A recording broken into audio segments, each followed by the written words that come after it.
Ghogha circle છાપરવાલની પાછળ સ્વસ્તિક society એ બાજુ આજે અમે પ્રચારમાં નીકળેલા છીએ। છેલ્લા 30 વર્ષમાં અહીં જે કાર્યો નથી થયા એ કાર્યો અમે કરવા માટે પબ્લિકને વિશ્વાસ આપીએ છીએ કે જે ભાજપ સરકારે કાર્યો નથી કર્યા એ અમે આવશું તો અમે ચોક્કસપણે કરશું અને અમને વોટ આપવાની અપીલ કરીએ છીએ।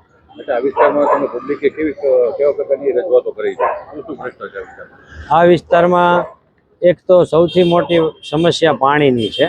જે પાણી રેગ્યુલર મળવું જોઈએ એ અત્યારે મળતું નથી, જેનો ઓવાપો ખૂબ જ છે। એટલે લોકો એવું જ કહે છે કે ભાઈ એક વખત ભાજપવાળા આવી અને જો વોટ લઈ ગયા પછી આજ દિવસ સુધી ક્યારેય દેખાણા નથી। તો અમે એમને કીધું છે કે તમારી જે કાંઈ નળ ગટર પાણી રસ્તાની જે કાંઈ સમસ્યાઓ પ્રાથમિક સમસ્યા છે જે ભાવનગર મહાનગરપાલિકાને લગતી એ અમે ચોક્કસપણે દૂર કરી આપશું અને એની ફરિયાદ રહેશે નહીં।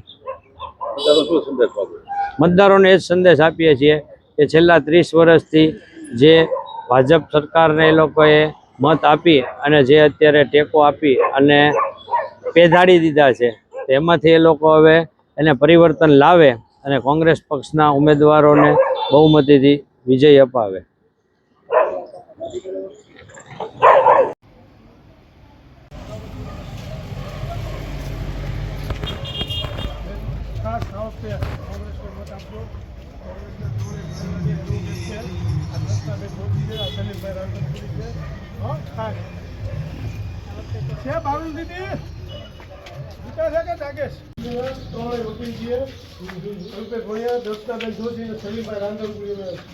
એકવાર મોકો આપો આવશે, બરોબર, અને ખાસ મતદાન કરી આવજો, પરિવર્તન લાવવા આવશે।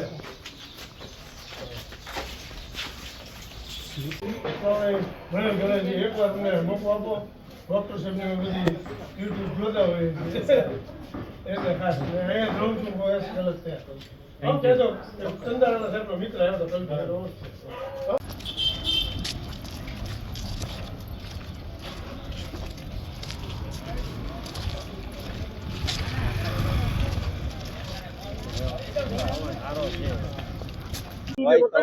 જેવા કરતા કાલ ભેગા થઈ ગયા હતા એટલે રસ્તામાં લીમડીમાં કેવું પડશે।